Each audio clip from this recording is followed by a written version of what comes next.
struggle.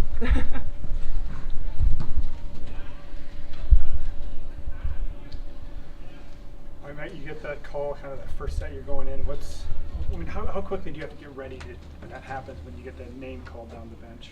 I feel like the bench does a really good job of always staying ready. Like, we teach that a lot in our practices about, like, just people ready to make changes and come in and make big plays. And I think as, like, a whole group and as a team, like, the bench does a really good job of always staying ready. So I feel like in that moment I was pretty prepared to go in.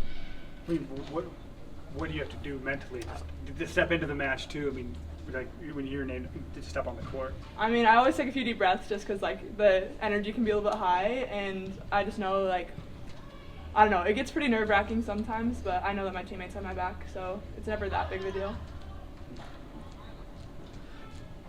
What's your first reaction like when you know you're going in? What's your initial body feeling goes over you? I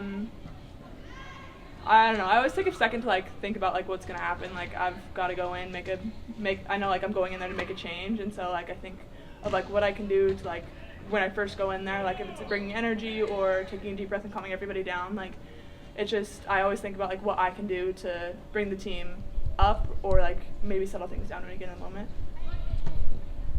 What's it say about this team that you've had almost everybody on that bench at different points in the season have to step in and make an impact? It just shows, like, how deep we are. Like, I feel like us playing against each other in the gym every day is some of the best competition, and I think the Big Ten's also really good competition, and we're just going to learn how to get better every day, and, like, playing against each other is just really, really good competition, and yeah, I don't know. What was Indiana doing? I mean, y'all never recorded first block till that third set. I mean, what were they doing to make it difficult for you in the middle to put down balls? They had some really good coverage. They were always, like, I remember I had one block and I shaped down to cross and it went pretty straight down and the libero was just standing right under it. Like, they were always in the right spot at the right time, and props to Indiana. They had a really good defense the whole game, and I think the hitters were also doing a really good job of hitting high hands, and we were there and making really good moves sometimes, but the attacker always has the advantage a little bit in those games. How was the second summer of doing both volleyball and basketball different than your first summer?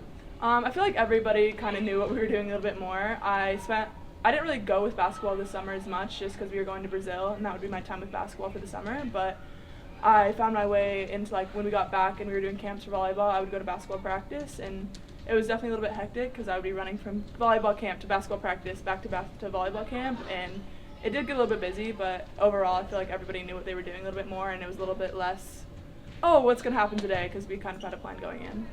Did you get any texts from Greece to make you a little bit jealous or feel like you're missing out?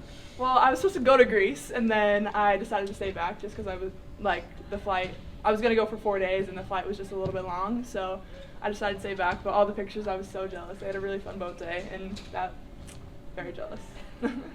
What's this time of year like for you now with both with basketball gearing up, and obviously you're in the middle of volleyball now? My main priority is always volleyball at this time, so I'm doing a little bit extra conditioning, just staying in shape, and when basketball games start, or, like, I run into basketball practice all the time just to say hi, and when basketball games start, like, I'll be their biggest fan sitting there on the bench with them, so it's kind of sad seeing them get going, and I wish I could be there with them, but I'm also excited to go as far as I can with volleyball.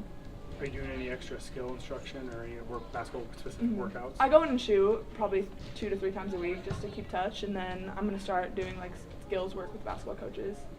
It's very soon, yeah. Through 2 weekends, I mean, what's your assessment of what this team's capable of in the Big Ten? I think that we're going to be really, like, just really good going forward. There's a lot of big competition coming up, and I think we play really good competition in practice every day, and we're going to be really hard to stop if we're playing Husker volleyball. How difficult is it to go on the road back-to-back weekends? I mean, play back-to-back matches. How difficult is that? It's pretty hard just because we're so used to having such a big home court advantage, and not being here in Devaney with all of our Husker fans all the time, it's a little bit harder. And especially last weekend we had 2 really big student sections, and just, like, taking it day by day, not focusing on, like, the big picture, just we're ready to here playing one match instead of, like, oh, we have another match at home the next day, just focusing on what we have in front of us.